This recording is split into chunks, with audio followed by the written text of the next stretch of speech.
She's a Jezebel, St. Andrew Jezebel.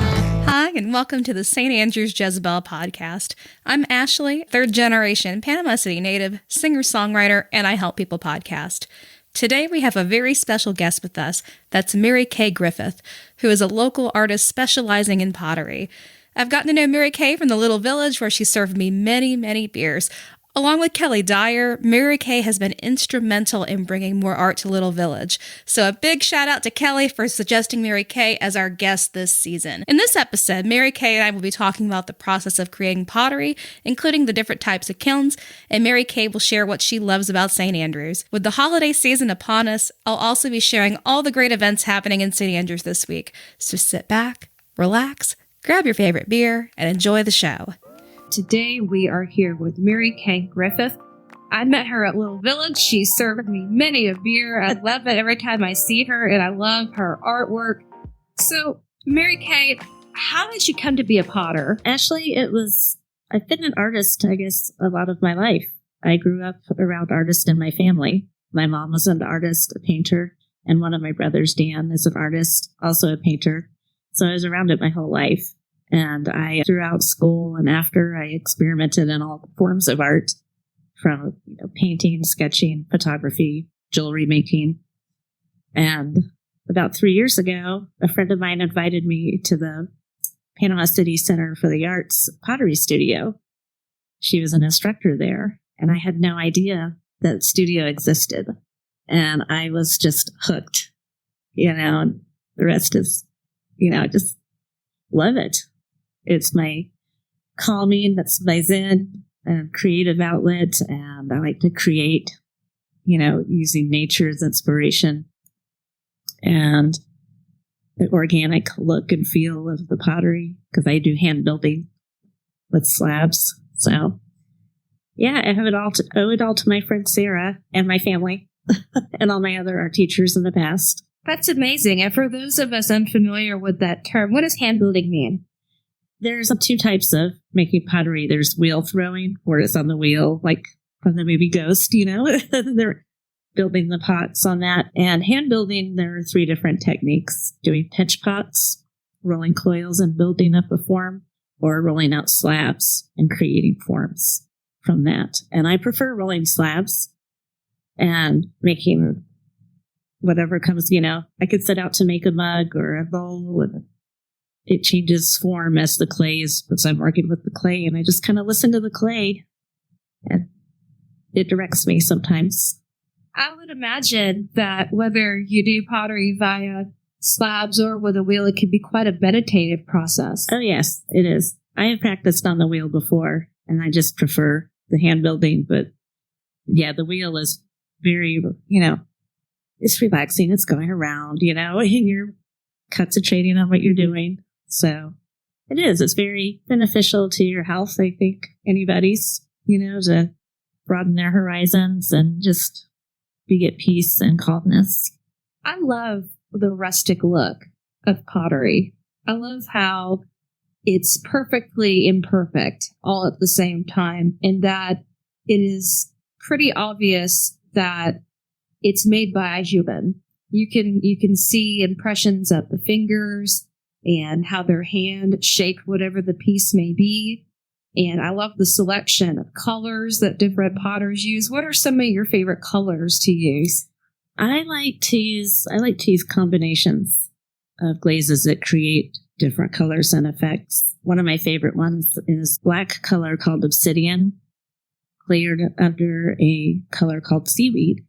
And it creates this beautiful waterfall effect of blue-green, which you wouldn't think coming out of a black and a green. But that's one of them. And glazing is one of my favorite things of the pottery, and experimenting with different combinations and what actually will fit with the piece. I've only dabbled in pottery a little bit. For those of us who haven't done that, could you lay out somewhat of the key steps from start to finish in how someone may make a piece? Sure. Just as an example, if somebody's making a mug from slabs, you would connect by slipping and scoring the body of the mug to the base and attach a handle, and you would smooth it out. At that time, you would also add any texture that you would like. I think texture is wonderful in pottery. It makes the glazes just flow and puddle and give all kinds of fun effects. And the whole process, that piece that is made, once it's smoothed out, it takes about a week to dry. Pottery is not for impatient people because it does take it will teach you patience though, but it'll take about a week to dry, to become bone dry in order to get into the bisque kiln. And that is a low firing there. And when it comes out, it's ready to be glazed.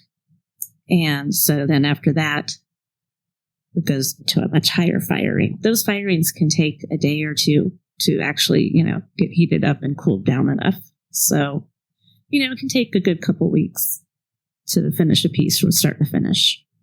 So it can make a patient person out of you. Yes, it does. And also, you learn to let go of things because sometimes once it goes in that kiln, you're out of control, just anything could happen in there. Your glaze is very predictable. Sometimes, it'll act even better sometimes, and sometimes not what you think. So it's always a nice, fun surprise opening the kiln. I always think it's like Christmas, opening it up and peeking in there and seeing all the beautiful things that you've waited so patiently to get. It sounds a bit like an incubator. Pretty much. Yes.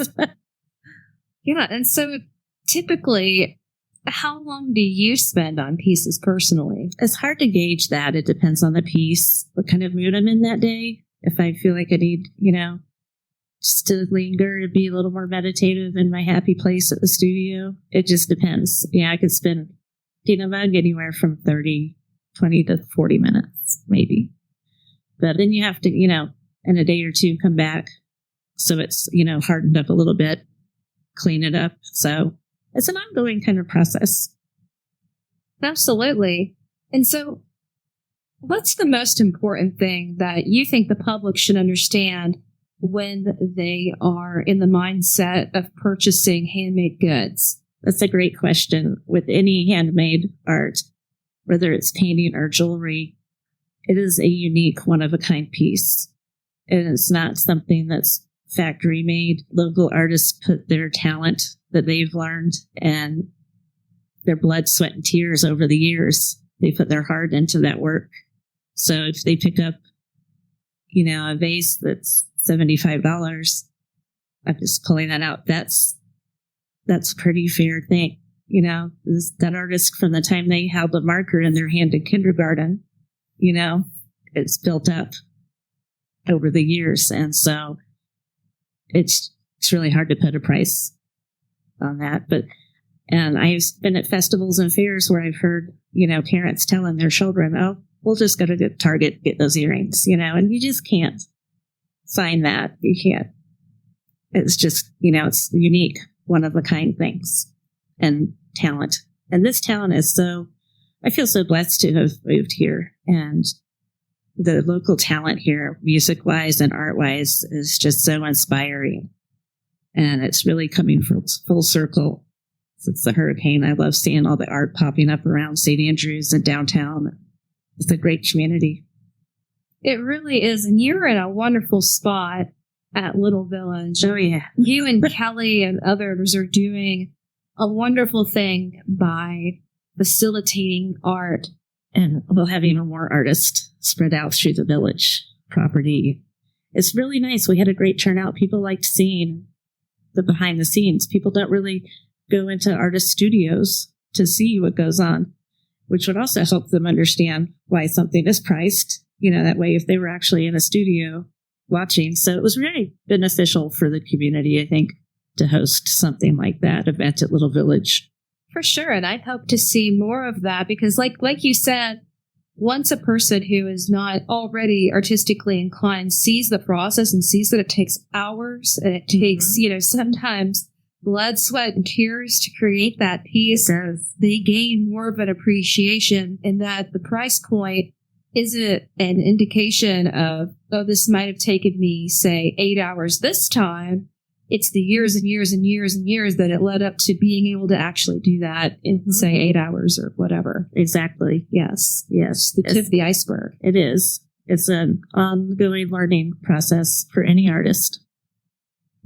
any medium of art.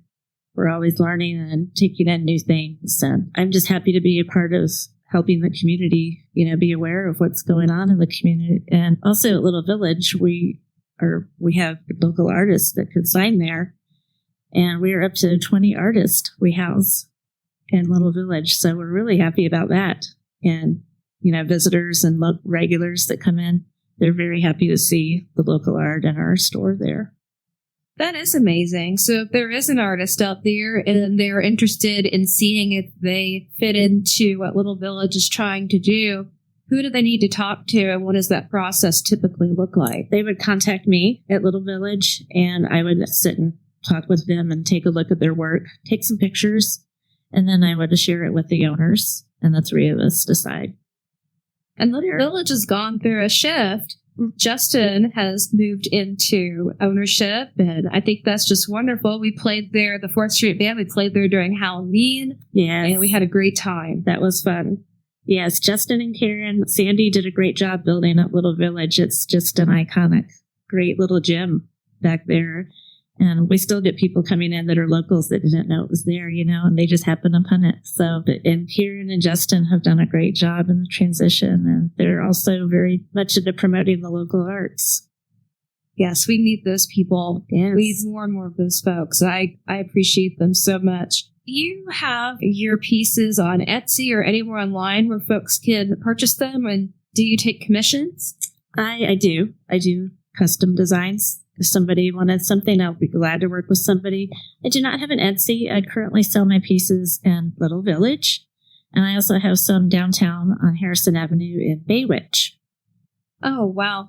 And I seem to remember I was talking to Kelly. It was actually Kelly that suggested you as a guest. Oh, great. Yeah, I love Kelly. I said, Kelly, I need more artists for the show. And you know everybody more than I do, so please help me. And she did. I think she mentioned something about you were involved in a big exhibit at Center for the Arts. Is that right? Can you tell me about that? Yes, that was life-altering for me. I mean, it was the first big exhibit ever that I've been in. First exhibit, really. Tori Hodenschild, the manager of events and education at the Center for the Arts, invited me along with 8 other local potters to be in this exhibit.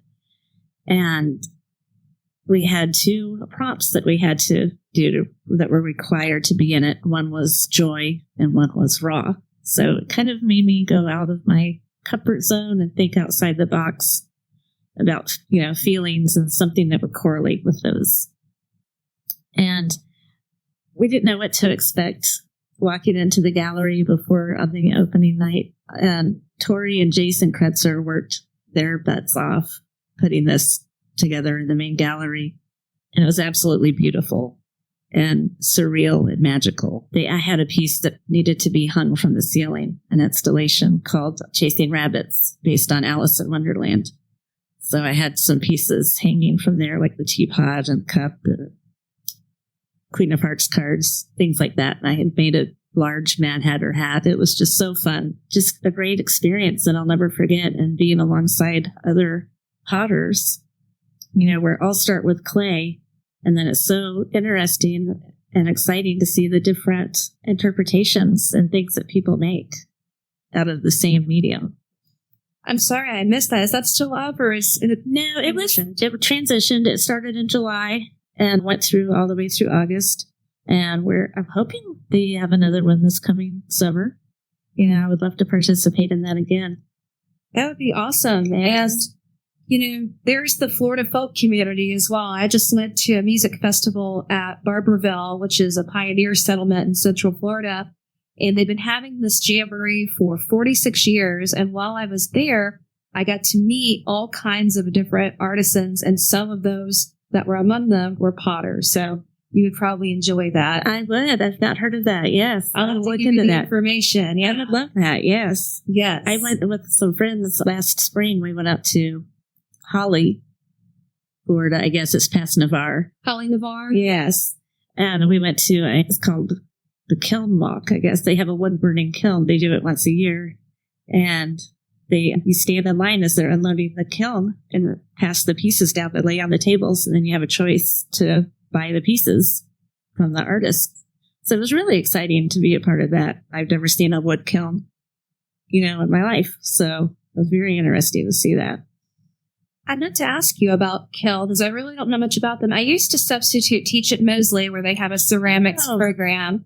And that was one of my favorite subjects because I really didn't have to do much except be there so these students could play with clay and make things. It was awesome. And they would get, like you were describing, in the way that's comparable to Christmas, about waiting for their pieces to come out of the kiln. Is there a fundamental difference between kilns? Has there been an evolution of what people use? There are different effects based on what type of kiln. Like gas-fired kilns, they can produce the raku effect, where they are used outside, and the piece is taken outside of the kiln when it gets to a certain temperature and put into a non-combustible container with some kind of shredded paper or straw, and then a lid put on it. So, and that whatever glaze, that raku glaze is on there, it gives beautiful effects. I had a couple pieces in a little village. They recently sold, though. There was that effect. Yeah. There was a workshop at the art center with one of the artists that was actually in the exhibit. And then there's the wood fire kiln, which also gives beautiful effects. I saw a piece of pottery. I was in Asheville this couple of weekends ago at a pottery festival, and it was nice because I could just see what was wood fired, and it looked like sea glass running down the piece. It was just beautiful. Currently in the studio, though, because of, being inside, we have an electric kiln, and so that's more practical, and you get great results too. Is a kiln something that most people who are just getting into pottery, is that something that they have to find that's not part of their home and take their pieces to and put it inside of? Are you saying if they don't have a kiln? If they don't have a kiln, what do they do? Yes. Yeah, we do at the center. We have like open studio 3 days a week. So the person can come in after they've completed a class, or if they've had classes in the past, they would have to do an interview process so we can see their skills, but they can create their pieces in the studio and we fire them there. Fantastic. And are you teaching? I am teaching. Wonderful. Yes. Tell us about that. Yes, I teach hand building classes. I have a Christmas mud class coming up on December the 1st at the Art Center. And on January, the first Thursday in January, I don't know that date, maybe the 5th, I think, I'm starting a 4-week introduction to hand building class. So that covers all the basics: coils, pinch pots, slabs, and glazing. So, and that's 4 Thursdays. Oh, cool. And where can folks sign up or find out more information about the cost of the class, what it is? Yes, on the Panama City Center for the Arts website or on their Facebook page. Okay, fantastic. Like a lot of folks, I think you told me that you moved here from elsewhere, right? Yeah, I did. So what do you love about St. Andrews? I like the smallness of the community and the shops and how everybody, I don't know, it's hard to put exactly into words. I like being able to walk around and see people I know, and I came from a city just north of Atlanta. So it was kind of, I'm used to that kind of big rat race. You get kind of lost, So when I came here, I just loved the small connecting part of the communities. I love that too. And I hope that that's something that we can preserve. It's kind of like allowed us to grow, but not too much. Exactly. It's nice. And I just moved here, I guess, 4 years ago. And it's, I like running into, like when I ran into you, I first saw you at Millie's when I first moved here. Then it just continues on and on. So it's really nice. I feel like I'm not lost. It was a great decision to move here. And I would have I don't think I'd be where I am right now with my art if I had stayed where I was. I've heard that before. I don't know if you know Dolly Jewell or not.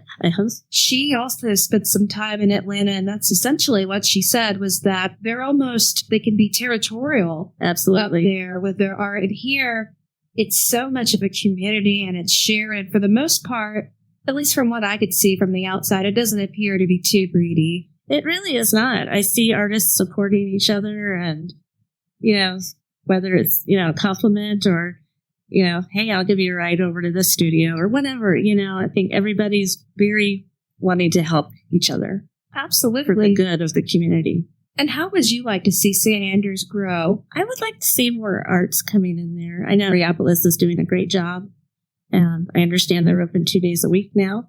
They're really coming back. So that would be great if, that grew even more. And I would like to continue doing some more classes at Little Village, get people in there and expand all that. Absolutely. I can totally see pottery parties. Like they have paint parties. Why can't we have pottery parties? Exactly. Get some tacos and some sangria, make some pottery. Why not? Listen to some good music. For sure. You have the whole thing right there. And so my favorite day in St. Andrews is Sunday. I think Sundays are so much fun. So if you were going to invite some of your Georgia friends down, I know folks from Georgia have historically, moved to, visited, had their second home in Florida for forever. Right. What would you suggest to them to do on a Sunday to enjoy their day in St. Andrews? What's the perfect Sunday fun day in your eyes? I love Sunday fun day. I actually work at Little Village on a couple of Sundays a month. And I would recommend actually to go there and to the Taproom. I like to go there and sit outside, on a nice day and listen to some music. Those are my two favorite spots in St. Andrews to hang out. And definitely to go shop, check out Gypsy Beach and Native Spirit Bed Store. That's a fun store. Yes, it is. Yeah. Speaking of spirits, they're both such great spirits, both of them, yes. Kathy and Ben. They are. They're very nice. They are. They're gems, and so are you and Kelly and everybody. Absolutely. Yeah. Yeah. What's your favorite thing on the menu at Little Village? Well, I'm a vegetarian, so I usually get a vegetarian bowl I get them to make, and I ask them to make. And it's rice and black beans and sweet potatoes, sometimes pineapple. But sometimes they also get jackfruit, which once it's grilled, it kind of resembles the meat texture-wise. I like to add that onto things. But people really love, I hear the customers, I ask people how they like their food, and they love the brisket, tacos. And a lot of times they'll do specials. Like this past weekend, Justin made a big batch of chili, and it smelled wonderful. It has meat in it, so I couldn't eat it, but everybody said it was wonderful. It looked good and smelled good. So anyway, thank you, Mary Kay, for being here and being the wonderful artistic soul that you are and supporting the community. And I hope you continue to do what you do. And I hope lots of folks sign up for your classes and they have a great time with you. And thank you so much for everything. And until next time, keep St. Andrews salty. One of the best things about St. Andrews is that you can see live music every day. That's right. There is live music being played somewhere in St. Andrews 7 nights a week. Fortunately, my friend Ken Schaefer creates and publishes a weekly schedule for St. Andrews as well as most of Bay County. Ken's spreadsheet schedule is updated often when there's any changes. Ken also shares individual music events and is walking the walk and talking the talk when it comes to supporting live music. Not only does Ken supply the music schedules, but he attends several music performances a week and takes fantastic photos of the musicians. As a working musician myself, I feel blessed to have Ken and his wife Donna as treasured members of our local musical family. Make sure you like and follow Ken's page, Salty Sounds in St. Andrews, and Oh Boy Music on Facebook, so that you'll always know where all the live music will happen. Thank you so much, Ken, for everything you do. All right, if you're spending your holiday season in historic St. Andrews, here's some community events for the week of December 22nd through the 28th. Every Thursday night, they've got Scott Wetter at Bourbon Barrel. I believe he plays around 7 o'clock. He is fantastic. If you're into Tom Waits or you're into Mark Knopfler, maybe John Hartford, and just blues and jazz, I really think you'll enjoy Scott Wetter. Now, this is exciting. Friday night from 6 to 8 at the House of Bourbon, they are having a Christmas bourbon tasting. Join them December 23rd to taste a wide variety of Buffalo Trace bourbons.